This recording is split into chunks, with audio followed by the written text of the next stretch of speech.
Bon vendredi matin à tous. Maxime Hawkerson, comment ça va? Super bien, toi, mon Jeff. Ça va très bien. Honnêtement, encore une fois, c'est vendredi. On n'aura pas une super belle fin de semaine, je pense, par exemple. Il annonce de la pluie pas mal, mais c'est pas On a été grave. gâtés. On a été On a été gâtés cette très, très, semaine, très quand même. gâtés, effectivement. Ce matin, Max, on atteint un énorme plateau pour le show du matin. 30e show officiellement. Hein? Ouais. Quel exploit. Champagne, Champagne. mimosa. Puis Félicitations, pour... Jeff. Félicitations. Hey, félicitations. Écoute, hâte au centième. Ouais, ouais. Ça va être intéressant. Écoute, en plus, pour pas l'honneur, mais l'événement, on a deux invités aujourd'hui. C'est vrai, c'est vrai. Ouais, on a Charles-Alexis Brisebois de Passion MLB qui vient parler avec nous des Québécois dans le show. Salut Charles-Alexis. Salut les Bonjour, boys, Charles-Alexis. ça va bien? Ça va Ben bien, oui, toi? toi. Ben oui, super. Good. Et Charles-Alexis, puis c'est quoi, qu'est-ce que tu allais dire? on a Barbu de Ville par la suite. Ouais, exactement. Tout de suite après Charles-Alexis, Barbudeville qui entre pour venir nous conter son histoire. Ouais. Ouais. Mais hâte de voir ça. L'histoire est en ligne à partir de maintenant, donc ceux qui veulent aller la lire peuvent y aller. Mais vous allez entendre de sa bouche le texte au complet, intégral. Fantastique. Charles-Alexis Brisebois, ce matin, on jase Québec, on jase des Québécois dans le show, dans les collèges américains, un peu partout en Amérique. Mhm. Avec quel nom tu veux commencer ça ce matin? Ben écoute, je veux qu'on parle un peu de Charles Leblanc, qui est un gars qu'on connaît, tu sais, un gars de Laval. Tu sais, je connais bien son père Paul. C'est intéressant le cas de Charles parce qu'il était super bien parti. Là, on va se souvenir les gars, tu sais, c'est un choix quand même intéressant là, des Rangers du Texas qui joue du côté gauche de l'avant-champ, donc Areco, troisième but, mais qui est capable de plus en plus de devenir le joueur polyvalent que toutes les équipes espèrent obtenir. Donc, il est capable de jouer au deuxième, au premier but. On l'a vu obtenir des répétitions dans le champ gauche, même en 2019 dans le 2A. Puis, il avait connu une super belle saison au point où il avait été invité au match des étoiles de sa ligue dans le 2A. Donc, vraiment, il était sur une progression qui est exceptionnelle. Puis, bon, comme tout le monde, Charles Leblanc, bon, a vu la pandémie l'empêcher de jouer en 2020, a dû faire avec les moyens du bord, s'entraîner à la maison à Laval en 2020. Mais là, j'ai hâte de voir justement la progression qu'il va être en mesure de poursuivre en 2021. Donc, est-ce qu'on va décider de lui faire commencer la saison dans le 2A ou l'amener dans le 3A, je ne le sais pas encore, mais peu importe où il va commencer, s'il reprend là où il a laissé, ben ça va être intéressant pour lui de possiblement avoir une chance éventuellement parce qu'on sait que il y a des organisations qui sont plus dures à percer que d'autres, mais sans manquer de respect aux joueurs qui jouent pour les Rangers du Texas, il y a de la place pour un gars comme Charles Leblanc s'il performe dans les mineurs, peut-être même dès la fin de la saison 2021 s'il connaît une progression là, qu'on pourrait dire à la Abraham Taureau, donc connaître une belle saison dans le 2A, dans le 3A avant d'arriver dans le baseball majeur. Donc Charles Leblanc, c'est sûr que c'est un espoir qui est à surveiller là, en vue des prochaines années dans le baseball majeur. Ouais, puis Charles Leblanc, qui est même année de naissance qu'Abraham Taureau. Hein. OK. Ils ont joué ensemble sur les équipes du Québec, Jeux du Canada ensemble. Ils frappaient. Charles frappait 4 pendant qu'Abraham frappait 2 dans le line-up. Là. Fait que c'était Quand même. avec un autre qui a été drafté par les Astros de Houston qui va jouer avec les Aigles de Trois-Rivières, qui est Louis-Philippe Pelletier, mais c'était ça le cœur de line-up. C'était pas un mauvais cœur de line-up, je dirais. Effectivement. C'est une belle motivation pour Charles Leblanc aussi de voir Taureau où est-ce qu'il est rendu. Tu sais, Oui. C'est accessible, c'est tellement accessible, puis il a le talent pour le faire en plus. exact. Puis je pense que je le connais pas personnellement, mais je pense que c'est une bonne tête, c'est un bon kid aussi. Là. Ouais. Tout à fait. Exact. Est-ce qu'on passe à Taureau tout de suite ou tu veux conclure avec lui? Ben écoute, oui, on peut passer à Abraham Taureau. Tu sais, évidemment, c'est le premier nom qui nous vient en tête. Ouais. Il y a pas beaucoup de Québécois dans le baseball majeur. Puis l'an passé, puisque Russell Martin n'était pas là, c'était le seul. Lui aussi, Abraham Taureau, évidemment, lui, en fait, il a eu la chance de jouer en 2020 parce qu'en 2019, il avait connu une grosse fin de saison quand il s'était fait rappeler par les Astros de Houston. Puis lui aussi, ce qui est intéressant vraiment dans son cas, c'est que il peut pratiquement être deux joueurs en un, en ce sens où c'est un frappeur ambidextre, c'est un gars qui peut jouer au troisième but, c'est un gars qui peut jouer au premier, au deuxième but. Il peut apprendre à jouer tranquillement pas vite dans le champ extérieur. Donc, un gérant n'a pas à se dire « Ah, ben, je veux le garder contre les droitiers ou les gauchers, peu importe, Exact. parce qu'Abraham est capable de frapper des deux bords. » Donc, c'est vraiment un petit couteau suisse là, pour Dusty Baker dans son alignement. Puis, écoute, quand on sait aussi que un gars comme Carlos Correa se blesse relativement souvent et qu'Alex Bregman peut être déplacé à l'arrêt-court, ça fait une place pour Abraham Taureau. Bregman aussi a eu sa part de blessure. Donc, vraiment, il peut, s'il travaille fort, il n'y aura pas nécessairement sa position pour 162 matchs à Houston parce que l'alignement est en ce qu'il filet, ben, c'est un petit peu trop puissant. Mais s'il continue d'obtenir des belles performances, c'est sûr que Dusty Baker va essayer de trouver une manière de l'insérer un peu partout dans l'alignement. Ça peut même être au poste de frappeur de choix. Puis on l'a vu là, en 2020 avec la blessure de Yordan Alvarez. Il a eu sa chance aussi comme DH parce qu'on voulait garder son coup de bâton dans l'alignement. Donc, est-ce qu'il va être en mesure de racheter une saison 2020 un petit peu plus difficile offensivement? Moi, j'ai l'impression que oui. Je pense qu'à quelque part, ça peut être aussi la gang de la deuxième année là, qui affectait Abraham Toro à ce niveau-là. Là, il est arrivé, il sait vraiment de plus en plus ce que ça prend pour jouer dans le baseball majeur. Puis je suis confiant de voir que s'il y a du temps de jeu régulier, ben, il va être en mesure de prendre son aide d'aller. Es-tu d'accord avec moi que de dire que tout va dépendre de son bâton? Oui, exactement. À Houston, ça, c'est pas nécessairement l'équipe, la grosse force de frappe qu'il y avait de 2017 à 2019, mais c'est des gars qui sont capables de jouer pareil, c'est des gars qui sont capables de frapper. Tu sais, l'avant-champ avec Gurriel au premier but, Altuve, Correa, Bregman, c'est sûr que si tu frappes pas, t'as pas ta place dans cet avant-champ-là. Champ extérieur est un peu plus dégarni là, avec notamment George Springer qui est parti, Reddick non plus qui est plus là, mais quand même, s'il arrive pas à frapper, c'est sûr que Dusty Baker va vouloir faire confiance à d'autres joueurs. Il y a des bons jeunes joueurs quand même qui poussent du côté de Houston, à commencer par Kyle Tucker. Donc oui, c'est sûr que ça va passer par son coup de bâton. Puis on l'a vu, il a travaillé beaucoup aussi cet hiver. Donc j'ai confiance que avec le camp qu'il connaît, parce qu'il connaît pas un vilain camp, là, il a obtenu des belles performances quand même au camp des Astros. Ben, j'ai confiance de voir qu'il va être en mesure de bien frapper là, pour commencer la saison. J'ai vu un article aussi hier sur Passion MLB. Là. J'invite les gens, d'ailleurs, ceux qui ne connaissent pas ton site, passionmlb.com, d'aller visiter ça pour des articles. Sur Correa, justement, qu'il est insulté un peu de son contrat, de l'offre de contrat. Donc, moi, j'ai l'impression que c'est peut-être l'année pour Toro. Là, s'il performe bien, j'ai l'impression qu'il y a quelqu'un de la gang qui va quitter. Là. Si c'est possible que ce soit Correa, je ne sais pas si Bregman va être une option à temps plein à l'arrêt-court possible. Puis là, on pourrait voir Toro s'insérer à temps plein dans l'alignement. On a Altuve, on a des gros noms. J'ai l'impression qu'il y a un gros salaire qui devra quitter éventuellement puis faire de la place à Toro. Donc, je pense que ça va être plus l'année prochaine à temps plein, à moins de blessures, selon moi. Je sais pas ce que tu en penses, là, mais... Ben oui, écoute, j'ai rien à rajouter là-dessus, c'est exactement ça. Si les Astros veulent pas nécessairement se mettre à un gros salaire sur leur payroll, il y a déjà quand même quelques gars qui gagnent beaucoup d'argent, à commencer par Justin Verlander, qui est sur les lignes de côté présentement. On n'a pas nécessairement voulu payer George Springer ce qu'il voulait ou ce qu'il valait, peu importe. C'est pour ça qu'il est parti du côté de Toronto au final. Donc, si on veut vraiment miser un petit peu plus sur la jeunesse, parce qu'il y a des beaux lanceurs, des beaux jeunes joueurs de position qui poussent à Houston, et lui en fait partie. Donc, si on veut monter cette nouvelle vague-là, lui, il a la chance d'être déjà dans les majeurs, d'avoir l'expérience des séries en 2019, même s'il n'a pas participé. Il a obtenu une apparition au bâton en 2020 en séries éliminatoires. Donc, vraiment, Abraham Toro, il est en train de se construire un CV pour dire, ben, c'est vrai que si vous laissez partir Carlos Correa, ben moi, pour une fraction du prix, je peux prendre la place au troisième but si on déplace Alex Bregman à l'arrêt-court. Donc, vraiment, la saison 2021 va être cruciale pour lui s'il veut vraiment s'établir dans les majeurs, c'est vrai. Exact. Tu as parlé de Toronto. Otto Lopez. Otto Lopez, un gars qui a passé son secondaire au Québec. J'ai eu la chance de m'entretenir justement là, récemment là, sur mon show 91.9. Puis, Lopez, ce qui est intéressant, c'est qu'il a connu vraiment des derniers mois qui étaient exceptionnels au niveau personnel parce que il a commencé possiblement par vivre la déception de ne pas avoir été invité au camp alternatif de l'équipe en 2020. Donc, a dû s'entraîner de la maison, a dû faire avec les moyens du bord, lui aussi, là, comme énormément de joueurs des ligues mineures. Puis là, par la suite, les Blue Jays ont décidé de le conserver sur l'alignement de 40 joueurs. De l'équipe pour pas le perdre au repêchage de règle 5 ou le Rule 5 Draft qu'on appelle. Il est allé jouer en République dominicaine, a connu des belles performances au cours de l'hiver et il a été invité au camp principal des Jays de Toronto. Puis il a participé à quand même plusieurs matchs là, des Blue Jays. Il a eu sa chance, il y a eu j'ai vu plusieurs de ces matchs-là. C'est pas tous les matchs qui étaient télévisés évidemment à Sportsnet cette année, mais il y en avait plusieurs où on le voyait et défensivement, il a réussi à jouer un petit peu partout lui aussi et à faire des beaux jeux défensifs. J'ai vu de l'agressivité sur les coussins de sa part aussi.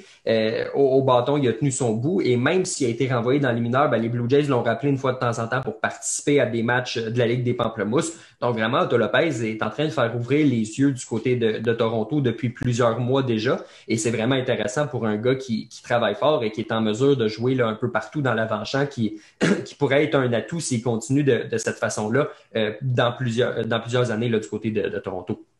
Oui, absolument. Il amène un aspect vitesse. Là. Il est extrêmement rapide, très athlétique. Ça va être intéressant à suivre parce que lui aussi, il frappe aux portes des majeurs. Je pense qu'il a été le joueur de l'année il y a 2 ans, c'est ça? Je pense Oui, joueur de l'année dans l'organisation des mineurs des Blue exact. Jays. Fait que, il est vraiment sur la bonne voie, lui aussi.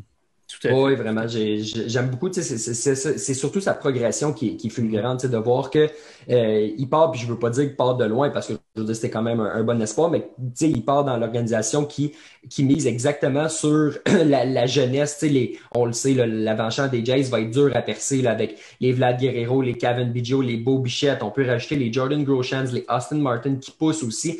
Ce sera pas facile de faire sa place dans cet alignement-là des Jays dans quelques années, mais s'il continue ces performances-là, ben, est-ce qu'il pourrait devenir justement une espèce de joueur d'utilité qui va se promener un peu partout puis qui va réussir à gratter une centaine de matchs à force de jouer partout sur le terrain? Je pense que ça pourrait être une possibilité là, plus que réelle pour Otto Lopez. Absolument. Ouais, on reste à Toronto, Charles-Alexis.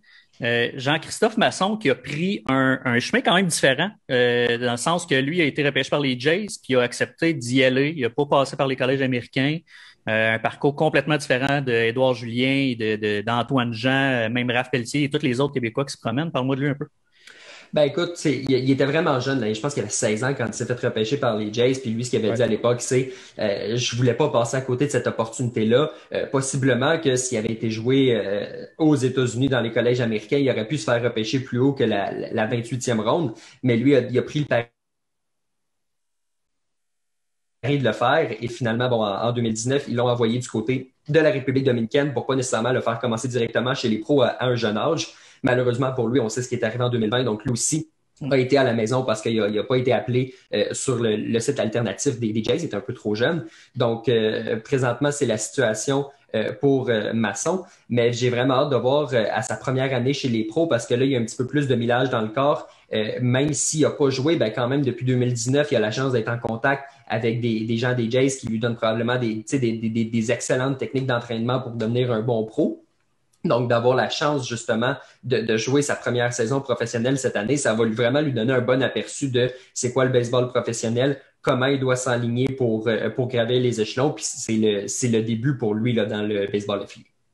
Ouais, un beau produit de l'ABC aussi, JC Masson. Il y avait une bourse pour aller à l'université directement à Missouri. Puis il a décidé de signer. Je pense que ça a été un bon choix pour lui. Là. Physiquement, il est grand, il est gros, il est très fort. Il était prêt à vivre cette expérience-là. Donc, en espérant que ça commence pour lui, parce que quand je l'ai croisé à Québec là, il y a quelques semaines, là, il avait hâte que ça commence. Il avait hâte de jouer des games de baseball, là, des vrais. Là. Fait qu'on lui souhaite. Mais c'est sûr, un jeune de cet âge-là qui n'a pas la chance de jouer depuis plus d'1 an, là, c'est fou pour le développement. C'est vraiment mortel ce qui se passe. Donc, lui, c'est sûr qu'il a hâte de retourner sur un terrain de baseball là, comme tous les joueurs qui n'ont pas eu la chance de jouer en 2020, évidemment. Ah, ouais, clairement. On passe au suivant, Édouard Julien. Donc, Julien, on se souvient, c'est un nom qui avait fait énormément jaser. Il a connu une belle carrière à Auburn. Ça a été un des très, très, très bons joueurs là-bas. Avait beaucoup de puissance au bâton, était bon défensivement aussi. Et finalement, les Twins l'avaient choisi peut-être un petit peu plus tard qu'on pensait. On pensait qu'Édouard Julien allait sortir plus tôt au repêchage. Finalement, il avait glissé. Et on s'attendait pas à ce que nécessairement les Twins lui donnent un boni à la signature comme un joueur qu'il voulait. Donc, s'il voulait être repêché dans les 10-15 premières rondes, lui a demandé un boni en conséquence. Et finalement, les Twins ont dit, tu sais quoi, on tient à toi, oui, on va te le donner. Donc, Édouard Julien qui s'est amené dans l'organisation des Twins du Minnesota comme ça. Malheureusement, en 2019, n'a pas eu la chance de faire ses débuts chez les pros en raison d'une blessure. Donc, lui aussi, ça fait quand même un bon bout de temps qu'il a joué. Et j'ai hâte de voir s'il va être en mesure de reprendre là où il a laissé parce que c'est un joueur vraiment, comme on le disait, qui est puissant. Au camp des Twins, l'année dernière, il s'était lié d'amitié avec Josh Donaldson, qui est un joueur aussi qui joue au troisième but, qui avait donné des conseils. Donc, c'est un gars qui a quand même beaucoup d'expérience, malgré le fait qu'il n'a pas joué encore un match chez les pros. Puis c'est sûr que c'est dans cette optique-là qu'on va surveiller si il va être capable justement de conserver cette puissance-là, de conserver son élan sur lequel il était parti là, depuis 2019 à Auburn. Donc, vraiment un nom qu'il va falloir surveiller dans les prochaines années parce que c'est un excellent potentiel. Puis il pourrait se rendre dans les majors plus tôt que tard là, au Minnesota.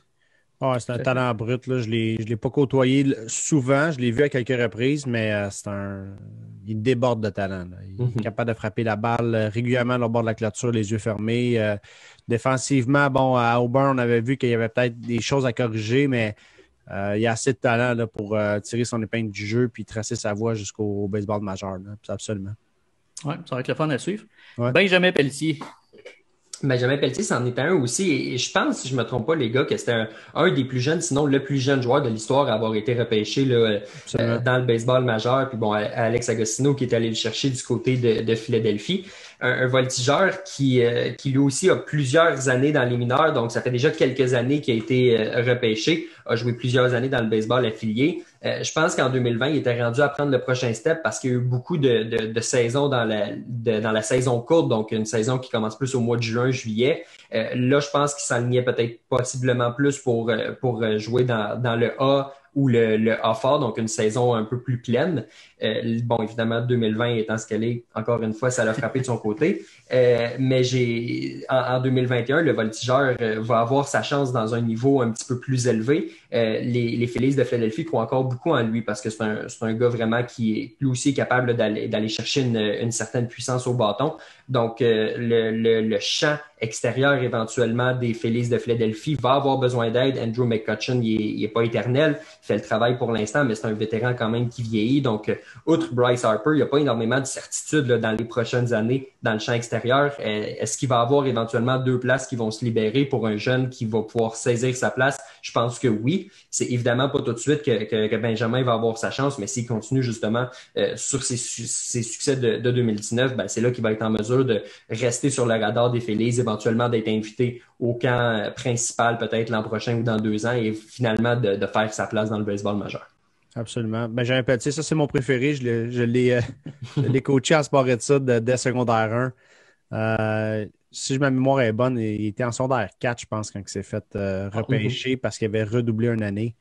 Puis il a réussi à finir son secondaire 5, même s'il avait signé avec les Phillies. Puis ouais, c'est un talent. Quand on parle de talent brut, là, court vite, lance fort, frappe la balle avec puissance.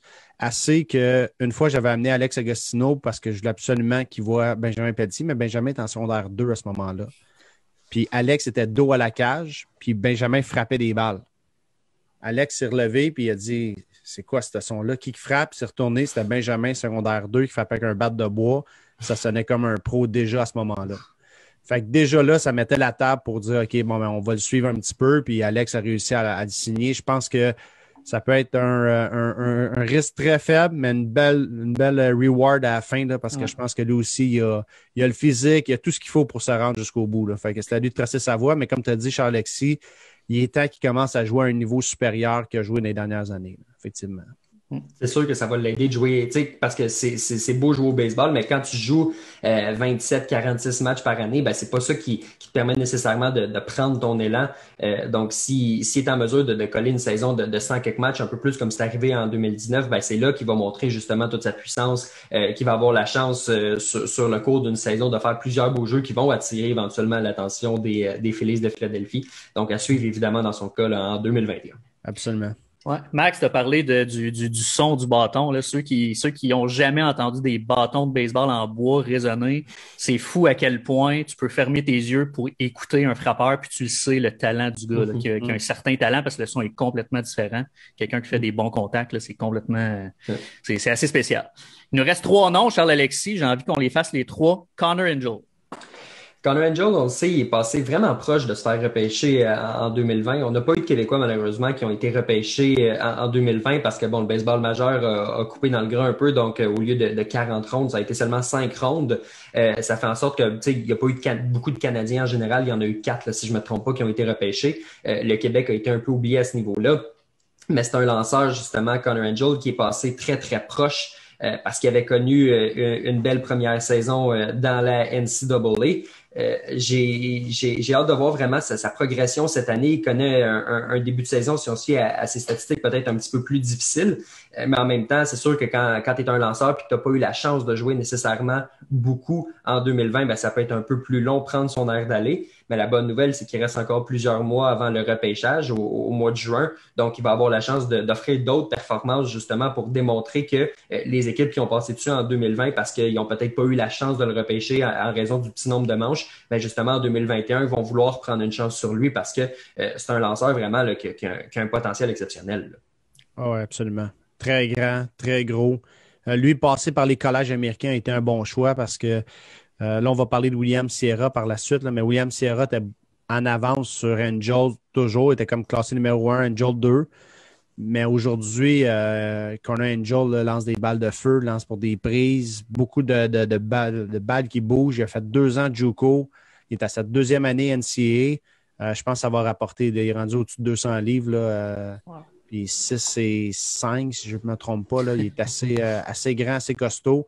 Je pense que ça va être un choix logique là, dans le prochain repêchage. Bon. Je te laisse poursuivre. Max vient d'en parler, mais William Sierra. William Sierra, c'est un nom aussi qui est intéressant parce que ça fait un petit bout quand même qu'il a été repêché. Tu sais, il a été repêché très, très jeune, lui aussi, là, par les Mets en 2016. Et finalement, il avait décidé que ça passait pas nécessairement par le baseball affilié tout de suite. Et il avait décidé de poursuivre son chemin aux États-Unis. Et encore là, lui, présentement, en est à sa première saison à Washington State en ce moment. On l'utilise un peu comme partant, un peu comme un releveur. C'est sûr que William Sierra, lui, il va vouloir obtenir sa chance éventuellement parce que il a pas refusé de signer avec les Mets parce qu'il voulait pas dans le baseball majeur. C'est évidemment parce qu'il sentait que d'aller dans le baseball affilié, c'était peut-être pas l'option numéro 1 pour lui. Puis Max va pouvoir peut-être plus nous en parler au niveau technique, le connaît peut-être un peu plus, mais c'est un gars vraiment qui a aussi des belles habiletés qui pourraient attirer le baseball majeur. Oui, absolument. La question a toujours été une question de physique, s'il allait devenir plus gros. Je pense qu'il a réussi à grossir un petit peu, mais c'est un petit frame. Donc, c'est un plus petit garçon, mais lance très fort. Là, maintenant, c'est de savoir si on est capable de contrôler un peu plus la zone de prise, ce qui était son défi là, dans le temps là, où on montait souvent à 3 balles 2 prises. 3 balles 2 prises. Okay. Puis on avait de la difficulté à finir les frappeurs. On en échappait. Fait qu'on pouvait finir 3 strikeouts, 3 buts sur balle. Ouais. Pas de coup sûr, pas de points. Mais on vient de faire une manche de 36-37 lancés. Fait que ça a été un questionnement dans son cas. Mais là, il est plus vieux, plus mature. Je pense que il peut avoir sa shot lui aussi là, au prochain repêchage. J'ai hâte de voir ça. Je ne le connais pas beaucoup, honnêtement, mais tu parles de grosseur aussi. Une fois que le contrôle est là, si tu lances fort, un Marcus Stroman à New York, il n'est pas très, très gros. On a connu des Pedro Martinez à l'époque. Là, c'est autre chose, là, mais je pense que le gabarit va passer 2e s'il y a un bon contrôle et une bonne balle rapide. Exact. Ouais, s'il reste en santé. C'est ça aussi. Souvent, la grosseur est reliée un petit peu avec votre en mesure de rester en santé aussi. Là. Parce qu'il y a beaucoup de pression sur les articulations. On termine en force avec un de tes anciens, Max, Antoine Jean. Antoine Jean aussi que tu l'aimes bien, Max. Puis écoute, avec raison, là, c'est un lanceur vraiment qui, lui aussi avait été repêché par les Twins en même temps. En même temps qu'Édouard Julien. Ouais. Puis finalement, lui avait pris la décision de pas signer, de retourner, dans le fond, aux États-Unis. Et puis là, en 2021, là, on regarde le début de saison qu'il connaît, puis on voit vraiment qu'il a pris une coche par rapport à sa première saison à Alabama. Donc, il est vraiment utilisé strictement comme partant. On lui fait confiance pour plusieurs manches par match, arrive à vraiment aller chercher un bon taux de retrait sur des prises, à limiter les gars sur les sentiers. C'est un gars vraiment qui a pris une très, très, très belle coche au cours de la dernière année. Puis c'est sûr qu'il vient de tomber là, quand même plus haut que prévu sur le radar des équipes du baseball majeur. Oui, absolument. Puis dans le fond, ce qui dit que le nombre de manches qu'il lance, c'est le nombre de lancers qu'il fait. Fait que il est tellement tout le temps compétitif, tout le temps dans le match, que les entraîneurs, s'ils ont prévu 100 lancers pour lui, ben il va se rendre quasiment à 100 lancers. Puis ils vont sortir par la suite. Ils ont affronté, on en a parlé un peu plus tôt cette semaine, ils ont affronté l'équipe numéro 1 au pays. Ils les ont tenus pendant 5 manches et chacun d'un point qui était un coup de circuit. Mais sinon, on s'en est bien tiré. Tourné un super beau double jeu que son père m'a envoyé. Une balle loin à sa gauche, il a réussi à récupérer, tourner le double jeu avec l'arrêt court. Très talentueux, plus défensive, lance bien dans la zone des prises. C'est un gars qui a le contrôle et qui a le power. C'est pas un plus power, mais il y a du power capable de lancer des balles autour de 90 000 à l'heure. Je pense que sur le long run, là, je mettrais mon 2 sur lui.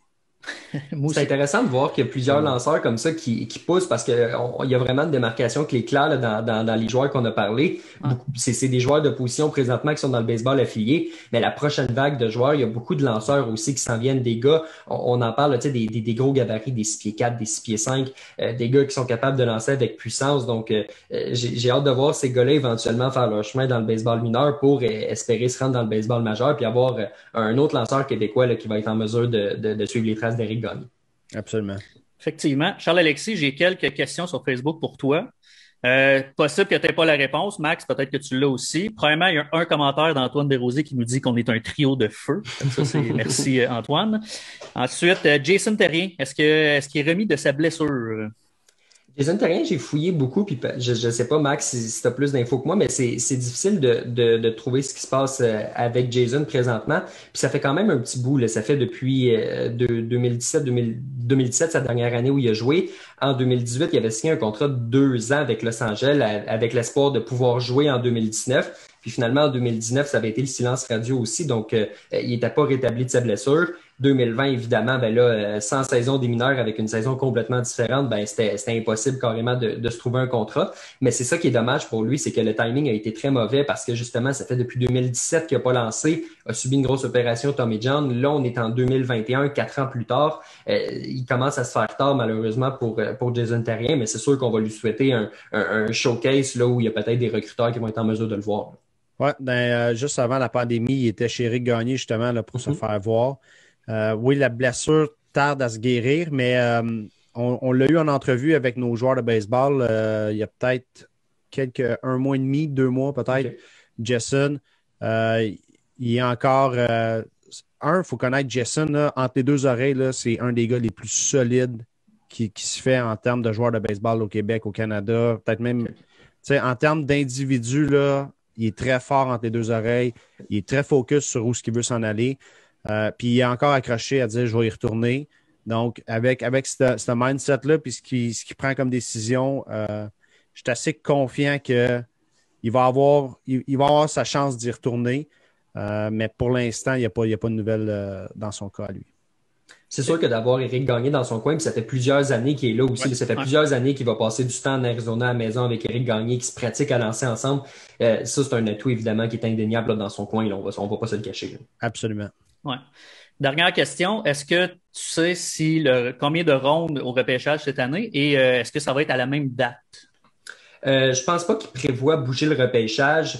De mémoire, je pense qu'on prévoit 20 rondes parce que je sais que c'est moins que le 40 habituel. Ouais. J'hésite en 10 ou 20, honnêtement, à brûle pour point comme ça. Je pense que c'est 20, mais c'est sûr que ça va être un petit peu plus que 5. Puis c'est ça qui est une bonne nouvelle aussi pour les gars qu'on a nommés, nos Québécois. Puis il y en a plusieurs d'autres aussi qu'on n'a pas eu la chance de parler. À 5 rondes, c'est peut-être plus facile d'aller choisir des joueurs des États-Unis qu'on connaît plus pour les recruteurs américains.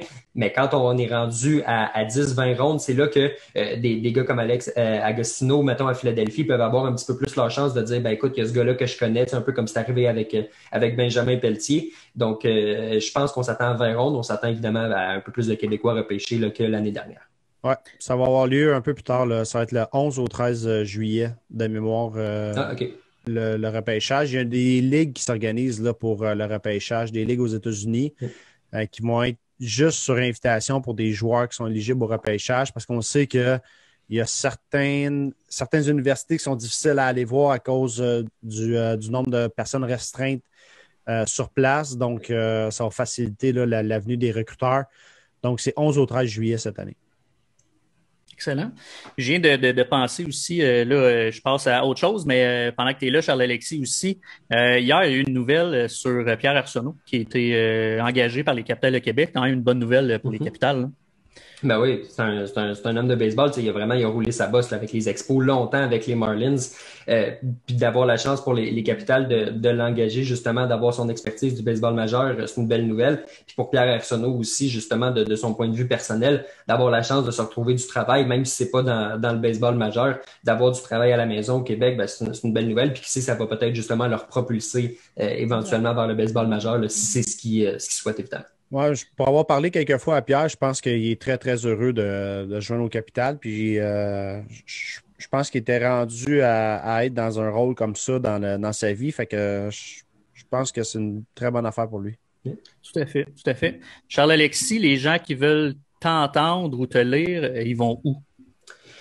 Pour nous lire, c'est le passionmlb.com. Donc, on publie des articles à tous les jours sur l'actualité du baseball principalement. Puis pour nous entendre, l'émission Passion MLB au 91.9 Sport, donc qui est diffusée le samedi de 15h à 16h en rediffusion le dimanche. J'ai quelques interventions aussi un peu plus irrégulières là, dans les émissions la semaine, mais c'est surtout la fin de semaine là, qu'on rentre un peu plus dans le profondeur là, avec une heure de baseball complète. Puis pour ceux qui peuvent pas l'écouter en direct, ben, sur le site web du 91.9 Sport, il y a la section Passion MLB dans la section émission, donc on peut retrouver là, tous les extraits audio qu'on dépose là.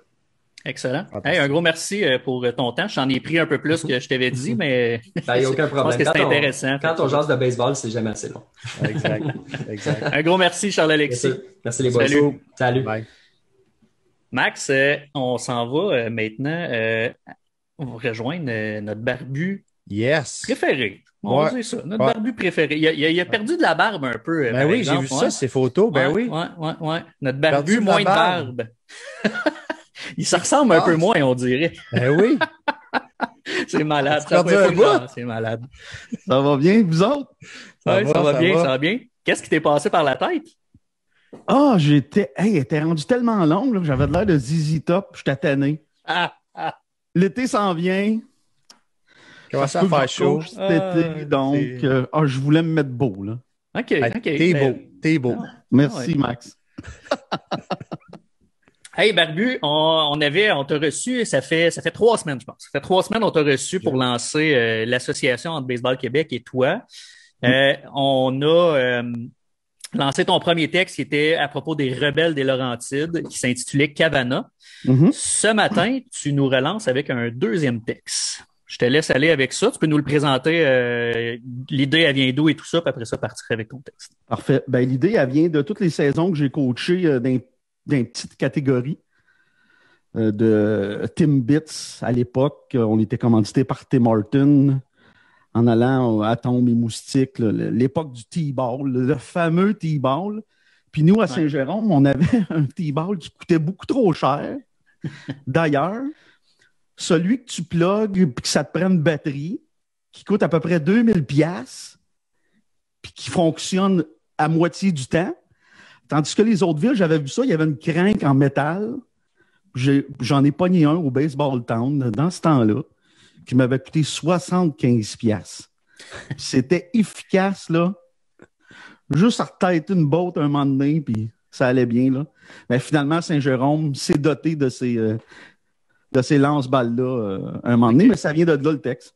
OK, parfait. Ouais. Puis juste dire aux gens qui veulent te suivre pendant que tu le lis, il est disponible déjà sur Baseball Québec actuellement. Donc, ils peuvent suivre là. Ça s'intitule Fausse balle et sourire. Et voilà.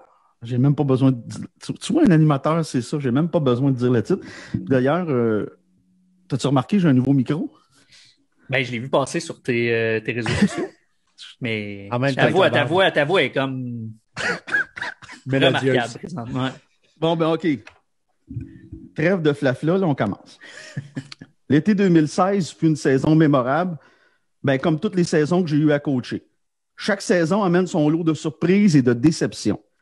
Cette année-là, le chaos faisait partie de mon équipe. Ouais, on aurait dû nous appeler Apocalypse au lieu d'Auréole. Nous étions loin de la machine des Orioles de Baltimore des années 70 avec leurs 4 lanceurs de 20 victoires. Culler, Dobson, McNeely et le très jeune Jim Palmer, un futur Hall of Fame. Nous étions les Orioles B2 dans la catégorie Atome pour le meilleur et surtout pour le pire. J'ai eu tellement de plaisir avec cette bande de joyeux lurons et luronnes. J'ai souvenir de notre premier match dans lequel on n'avait pas perdu. On était 11-0. On affrontait la meilleure équipe au classement, les non moins détestables Blue Jays de Sainte-Sophie et mon ami l'ineffable coach Hugo Desjardins. Aucune victoire et 11 défaites pour partir une saison. C'est plate pour tout le monde, pour les jeunes, les parents et les coachs. Personne n'aime ça perdre de cette façon, même si la participation est importante. C'est pas une annonce du gouvernement ni un communiqué de Baseball Québec en début de saison. C'est la dure réalité d'un mauvais club de balle qui le vit jour après jour sur le terrain. Pour le vrai. Je me suis remis en question 1000 fois. J'ai refait mon line-up de haut en bas, de bas en haut. J'ai tout essayé en pratique. C'était le bout de la marde. Si cette année-là, nous avions obtenu des points pour jouer dans le sable, on est des atomes, là, rappelez-vous.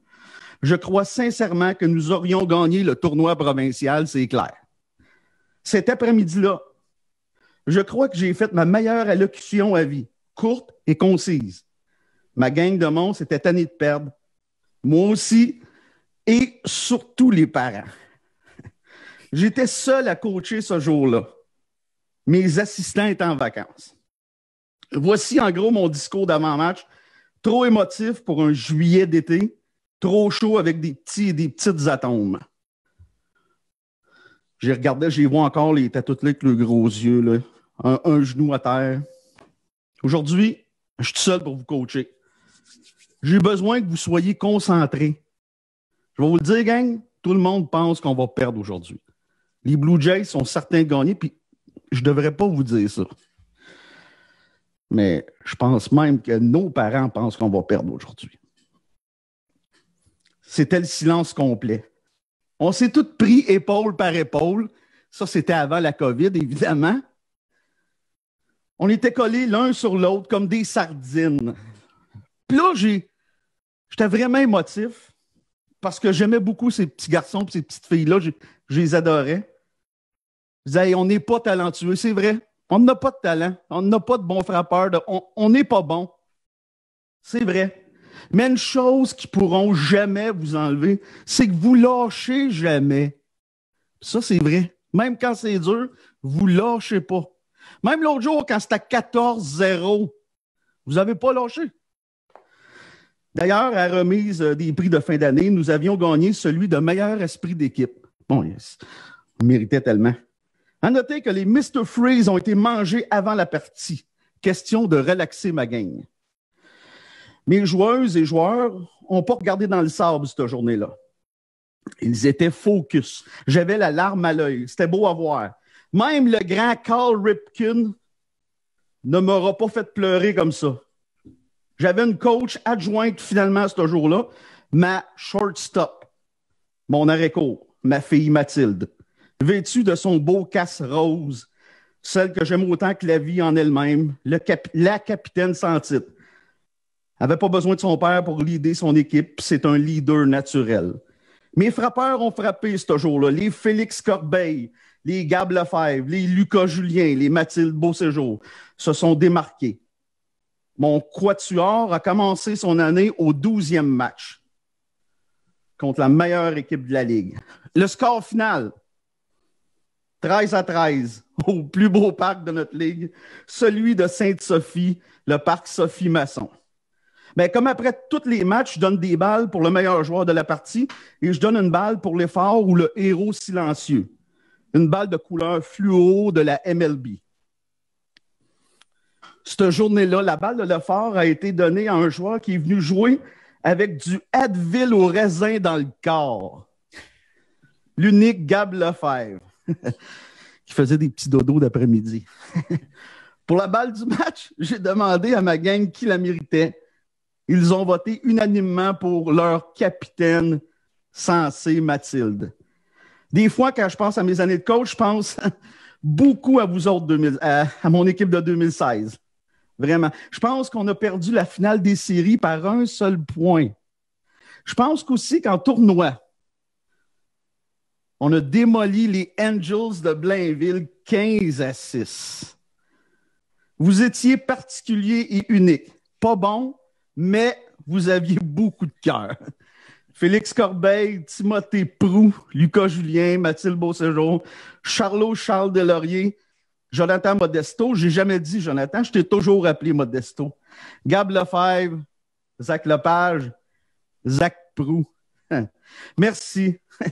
Vous êtes mon plus beau souvenir de baseball. Fin. Bravo.